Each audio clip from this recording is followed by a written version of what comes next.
చాలా చోట్ల క్రిస్టియన్స్ని చంపేస్తున్నారు కదండి. సో చంపేసిన వెనకాల ఉన్న వాళ్ళకి ఎందుకు దేవుడు పనిష్ చేయట్లేదు? క్రిస్టియన్స్ని చంపితేనే దేవుడు పనిష్మెంట్ ఇవ్వాలా, లేకపోతే ఎవరిని చంపినా ఇవ్వాలా? క్వశ్చన్ ఏంటి అని అంటే క్రైస్తవుల, బౌద్ధుల, ముస్లిముల, హిందువుల కాదు. ఒక మనిషిని అన్యాయంగా చంపడం, అన్యాయం జరిగిన చోట దేవుడు ఎందుకు ఏం చేయట్లేదు కదా, అంతేనా? హబక్కుకు గ్రంథం అంతా ఇదే. The entire book of Habakkuk is this. ఏంటి నువ్వు చూడవా, అసలు ఉన్నావా? నువ్వు ఉంటే కళ్ళు మూసుకున్నా.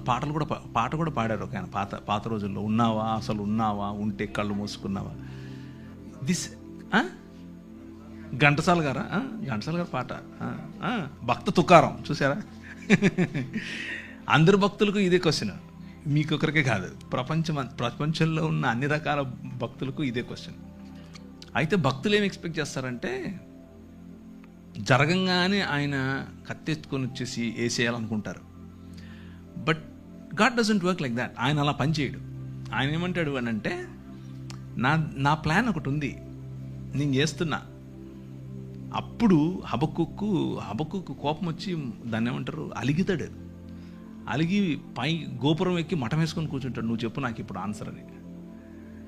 దానికి ప్రభు ఏం చెప్తున్నాడు అని అంటే, నువ్వు చూస్తుండు, నేను చేస్తున్నా, నేను ఒక నూతన కార్యం చేస్తున్నా, అది వస్తుంది, అది జరుగుతుంది. You just need to see it.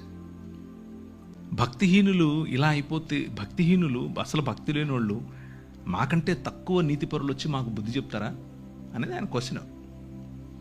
దానికి దేవుడు ఇచ్చేటటువంటి ఆన్సర్ ఏంటి అని అంటే,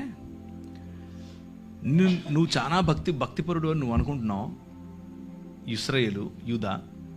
కానీ తూరు 2-3 సార్లు 4 సార్లు చేసిన తప్పు ఏదైతే ఉందో అది నీలో కూడా జరిగితే నిన్ను కూడా అలాగే పంపిస్తా.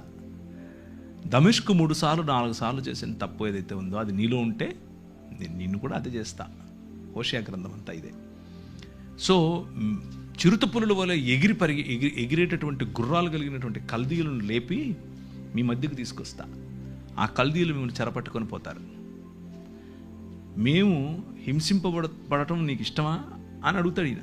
ఏంటిది ఇలా చేస్తావా అంటే, అందుకే విను జాగ్రత్తగా, నేను ఒక కొత్త పని చేస్తున్నా, నూతనమైనటువంటి పని. సంవత్సరాలు గడుచుతూ ఉండగా నీ పని నువ్వు చేయి, నన్ను క్షమించు, నాకు ఇప్పుడు అర్థమైంది. నువ్వు చేస్తున్నావు పని, యూఆర్ వర్కింగ్ బిహైండ్ ఇట్. కాకపోతే నేను అనుకుంటున్న పద్ధతిలో చేయట్లేదు. నాకు ఇప్పుడే ఇక్కడే ఇలాగే పైనుంచి ఉరుములు పడాలి, కింద భూమి పగిలిపోవాలి అని నేను ఎక్స్పెక్ట్ చేస్తున్నాను. అలా కాదు. You have a different way. ఆ డిఫరెంట్ వేలో నువ్వు పని చేస్తున్నావు అని గమనించిన తర్వాత హబక్కుకు ఏమంటాడంటే, సాలలో పశువులు లేకపోయినా, అంజూరపు చెట్టు ఫలించకపోయినా యెహోవా యందే నేను ఆనందిస్తాను. నువ్వు ఉన్నావు, నాకు అర్థమైపోయింది, నువ్వు చేస్తున్నావు, నమస్కారం స్వామి, నువ్వే చెయ్యి అని చెప్తున్నాడు. సో ఫైనల్గా వాళ్ళు పనిష్మెంట్కు లేకపోతే తీర్పు అనేది ఆయన చేతిలో ఉంది. Let's put it this way. మనం అనుకున్నట్లుగా కాకపోయినా ఆయన తనదైన శైలిలో, తన పద్ధతిలో సమస్తాన్ని నూతనపరుస్తున్నాడు. కొందరికి ఛాన్స్ ఇచ్చి నూతనపరుస్తాడు, కొందరికి పళ్ళు రాలగొట్టి నూతనపరుస్తాడు. రెండిట్లో ఏది కరెక్ట్ అనేది ఆయనకే వదిలేద్దాం, ఆయన చేస్తాడు. He is doing it. చాలామంది నేను చూశాను, ఏంటి ప్రభా ఇది, మీకు ఎప్పుడు రాలేదు ఇలాంటి క్వశ్చన్స్? మా పెద్ద పాపకి టెట్రాలజీ ఆఫ్ ఫాలో, హార్ట్లో 4 రకాలైన ఇబ్బందులు ఉంటాయి. నేను ఒకరోజు కారు తోలుకుంటూ బయటకు వచ్చి గట్టిగా రోడ్డు మీద నిలబడుకొని అరుస్తున్నాను, ఎందుకంటే ఆ ఒత్తిడి తట్టుకోలేక. నేను నీ కోసం నువ్వు చెప్పావని చెప్పి నార్త్ ఇండియాకి వచ్చి ఇక్కడ పరిచయం చేస్తుంటే నా బిడ్డకి ఇలా చేస్తావా నువ్వు? నా క్వశ్చన్ సేమ్ హబక్కుక్ క్వశ్చనే. నా బిడ్డకి ఇలా చేస్తావా, ఆమెను ఇలా చేస్తావా? ఇక్కడే టైప్లో అనమాట, కమండలో నుంచి నీళ్ళు తీసేసి టైప్లో. ప్రభు అన్నాడు, ఏం మాట్లాడలేదు ఆయన, ఏం మాట్లాడలా. ఒక 2 ఏళ్ళు నేను అలిగా ఆయన మీద. వాక్యం చెప్తున్నా, తిరుగుతున్నా, మొత్తం ప్రపంచం అంతా వెళ్తున్నా, కానీ ఆయనతో మాటలు లేవు, అలిగా అనమాట. Then one day God spoke to me and said, చూస్తూ ఉండు నువ్వు, ఆ 2 ఏళ్లలో 1 సంవత్సరం తర్వాత ఒక మంచి డాక్టర్ని పరిచయం చేశాడు. ఆ మంచి డాక్టర్ ఆపరేషన్ చేసి కరెక్ట్ చేశాడు. కరెక్షన్ అయిపోయిన తర్వాత ఆమె she is just like any other normal child, no difference.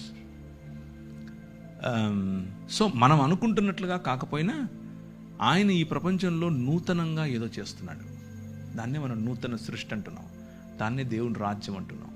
ఆ దేవుని రాజ్యం వచ్చినప్పుడు, నూతన సృష్టి వచ్చినప్పుడు మనకు స్పష్టత చాలా వస్తుంది. కీర్తనల్లో 1/3 కనీసం ఒక 30% కీర్తనలు అన్నీ ఇవే. ఏంది ఇలా అయిపోతుంది, రాత్రిపూట తలగడంతా తడిసిపోతుంది, అయినా నువ్వు చూడవా, నువ్వు వినవా, నువ్వు కలుగు చేసుకోవా అనేవే కీర్తనలు. So the book of Bible is full of emotion from humans. మనుషుల నుంచి ఇమోషన్ ఎక్కువ ఉంటుంది దేవుని వైపు. దేవునితో కొట్లాడటం, దేవునితో అలగటం, దేవునితో స్ట్రగుల్. ఇది మతం ఏమనుకుంటుందంటే, ఎంత గర్వం రా నీకు, దేవుడిని, ఆయన నాయన, హీస్ అవర్ డాడ్, నాయన, ఆయనకి ఇష్టం. అండ్ ఒకవేళ కూర్చున్న మీలో ఎవరైనా సరే, if you have this question, అని దేవునితో నేను ఇలా చేయొచ్చా? Yes, you can. దేవునితో పెనుగులాడచ్చు, దేవునితో కొట్లాడచ్చు, దేవునితో అలగచ్చు, బొంగమూతి పెట్టచ్చు. He understands it, he comes to you. మీరు అలగటాన్ని, మీరు కోప్పడటాన్ని ఆయన అర్థం చేసుకుని నాకు ఒక పద్ధతి ఉంది, ఆ పద్ధతిలో నేను చేస్తున్నాను అన్న కమ్యూనికేషన్ మనకి ఇస్తాడు. And it is your right, because your మీ హక్కు అది, ఎందుకంటే మీరు ఆయన పిల్లలు, రైట్?